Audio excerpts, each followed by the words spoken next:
नमस्कार साथियों। 12वीं कक्षा हिंदी विषय के अंतर्गत काव्य खंड का 8वां पाठ लक्ष्मण मूर्छा और राम का विलाप जो तुलसीदास जी की रचना है, ये दूसरा भाग है। पहला भाग हमने कविता वाली उत्तरकांड से देख लिए हैं। तो साथियों, ये वास्तव में रामचरितमानस से लिया गया प्रसंग है। आप सबको विदित है, तुलसीदास जी का सर्व प्रतिष्ठित सर्वश्रेष्ठ ग्रंथ रामचरितमानस है और कांड है लंका कांड। रामायण में 7 कांड है, याद रख लीजिए, ये भी परीक्षा में पूछ दिया जाता है। पहला है बाल कांड, दूसरा अयोध्या कांड, तीसरा अरण्य कांड, चौथा सुंदर कांड, पांचवा किष्किंधा कांड, छठवां लंका कांड और 7वां है उत्तर कांड। और अंत में एक 8वां भी मान लेते, लव कुश कांड, लेकिन उसको उतना महत्व नहीं देते, उत्तर कांड तक ही मानते हैं। तो कथा प्रसंग है लंका कांड का और ऑलरेडी शीर्षक से स्पष्ट है लक्ष्मण मूर्छा और राम का विलाप। तो ये राम, लक्ष्मण और वानर सेना किस तरह से लंका में जाकर राजा रावण से युद्ध किए और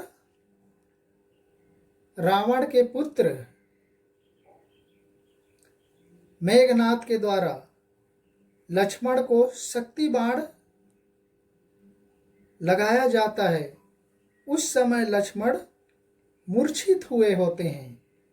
उस मूर्छित अवस्था को देख करके राम बहुत व्याकुल होते हैं, बेचैन होते हैं और उसके इलाज के लिए, उसके उपचार के लिए लंका में ही रहने वाला सुषेण वैद्य को हनुमान जी घर सहित उठाकर ले आते हैं और उनसे उपचार करवाते हैं। उपचार के तौर पर वह बताते कि ऐसा कोई यहाँ पर जड़ी बूटी या औषधि उपलब्ध नहीं है जिसके माध्यम से इनको उपचार किया जा सके। हाँ, एक औषधि जड़ी बूटी उपलब्ध है जो यहाँ से बहुत दूर है बताते हैं, और वह बताते कि हिमालय पर्वत में वह जड़ी बूटी मौजूद है। लेकिन बोलते कि यह उपचार रातों रात हो जाना चाहिए, सूर्योदय के पहले ये उपचार हो जाना चाहिए, तभी लक्ष्मण जी के प्राण को बचाया जा सकता है, अन्यथा नहीं। तब सारे शोक में डूब जाते, राम भी परेशान हो जाते। तब हनुमान जी उस कार्य को करने के लिए तैयार हो जाते, अपने प्रभु श्री राम की आज्ञा मांगते हुए, क्योंकि हनुमान जी श्री राम के परम भक्त हैं। वो आज्ञा मांगते हैं और श्री राम को वचन देते हैं कि हे प्रभु, यदि आपकी आज्ञा हो तो मैं उस हिमालय पर्वत तो क्या, सारे ब्रह्मांड की परिक्रमा करके लंका वापस आ सकता हूँ। तो ये हिमालय क्या है, और वह हिमालय से रातों रात औषधि लाने की प्रतिज्ञा करके हिमालय की ओर चले जाते हैं। यहाँ पर हनुमान जी आगे निकल जाते। लंका में लक्ष्मण मूर्छित पड़े हुए हैं। उसकी दशा को देखकर राम भाव विह्वल हैं, बहुत व्याकुल हैं। जब हनुमान जी हिमालय पर्वत को पहुंच जाते, वहां देखते कि सारी औषधियां, जैसे सुषेण ने बताया था कि हनुमान ने पूछा कि उस औषधि की पहचान क्या है, तब सुषेण वैद्य ने बताया था कि वह जो औषधि है वह चमकदार होती है, उसमें दीपक जैसी रोशनी निकलते रहती हैं। उस रोशनी वाले पौधे को ही लेकर आना, उसी का नाम है मृत संजीवनी बूटी। ऐसा उन्होंने बताया था। लेकिन जब वहां जा कर के देखता है तो वहां तो सारे पेड़ पौधे, सारे औषधियां वैसे ही जगमगाते रहते, प्रकाशित होते रहते हैं। तब हनुमान को समझ नहीं आता कि इसमें से मैं किसको चुन करके ले जाऊं। तब वह सोचते कि क्यों ना पूरा पहाड़ ही उठा करके ले जाऊं।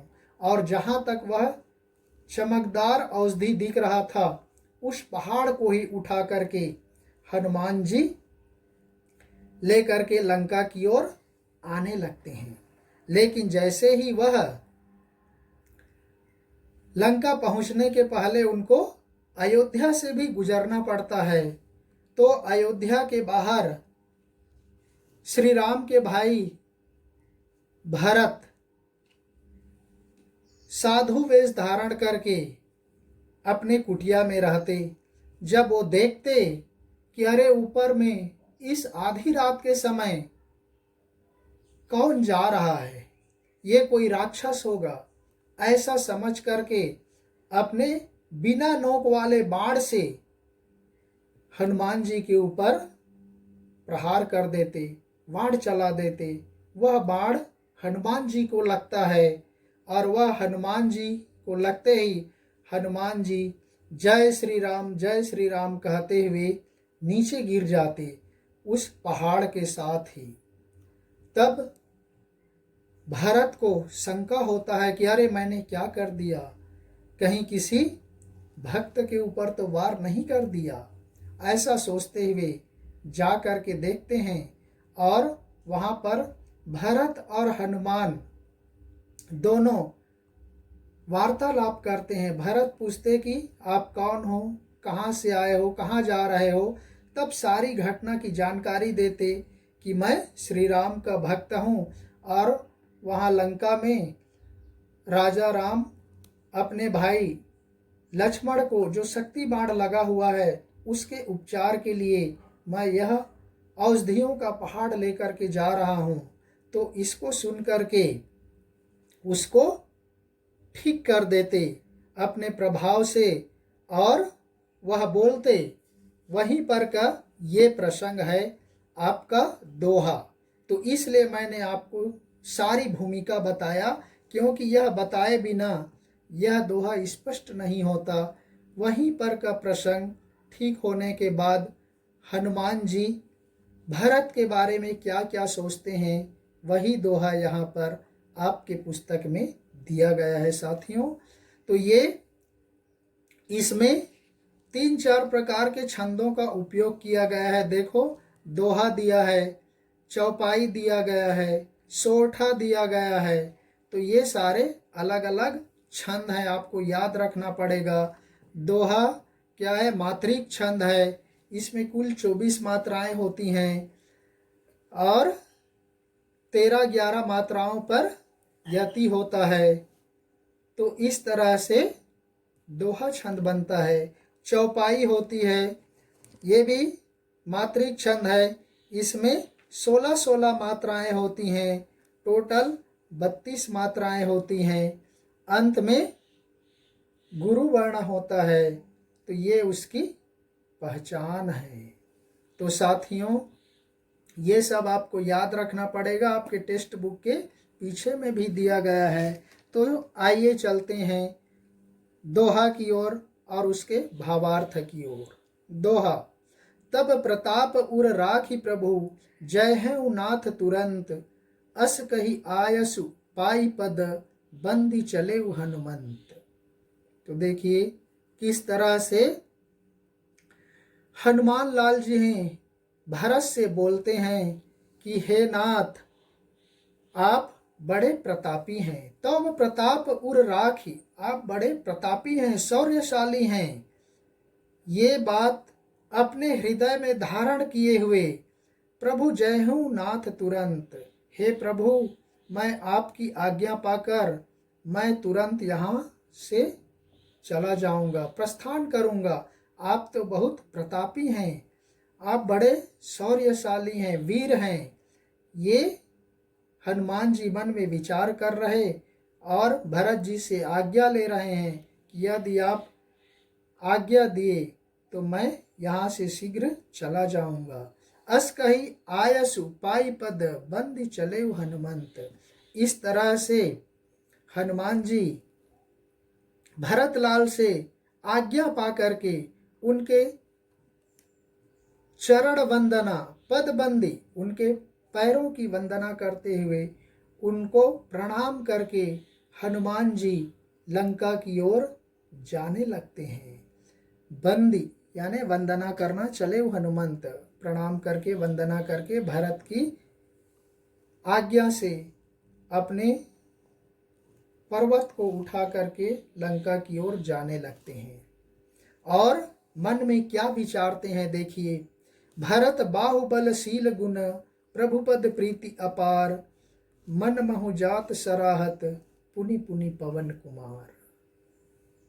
तो साथियों, हनुमान जी विचार करते हुए मन में कल्पना करते हुए जा रहे हैं कि भरत बाहुबलशील गुण, भरत जो श्री राम का भाई है, श्री राम का अनुज है, वो कितने शक्तिशाली हैं, वो कितने ताकतवर हैं, कितने शौर्यशाली हैं, उनमें कितना बल है, उनका कितना कोमल व्यवहार है। शील गुण, शील यानी होता है चरित्र व्यवहार, कितने सभ्य व्यवहार वाले हैं, उनमें कितना गुण है। और सबसे बड़ी बात, वो प्रभु श्री राम के प्रति अपार स्नेह रखते हैं। प्रभु पद प्रीति अपार, श्री राम के प्रति अत्यधिक अगाध प्रेम करते हैं। ये हनुमान जी मन में याद करते हुए लंका की ओर जा रहे। मन महु जात सराहत, हनुमान जी अपने मन में इस तरह से भरतलाल जी की प्रशंसा करते हुए, उनकी सराहना करते हुए, बार बार उनकी तारीफ करते हुए पवन कुमार अर्थात हनुमान लाल लंका की ओर चले जा रहे हैं। तो इस तरह से यहीं पर यह दोहा समाप्त होता है। साथियों, नेक्स्ट चौपाई के लिए अगले वीडियो में फिर मिलेंगे। तब तक के लिए धन्यवाद। जय हिंद।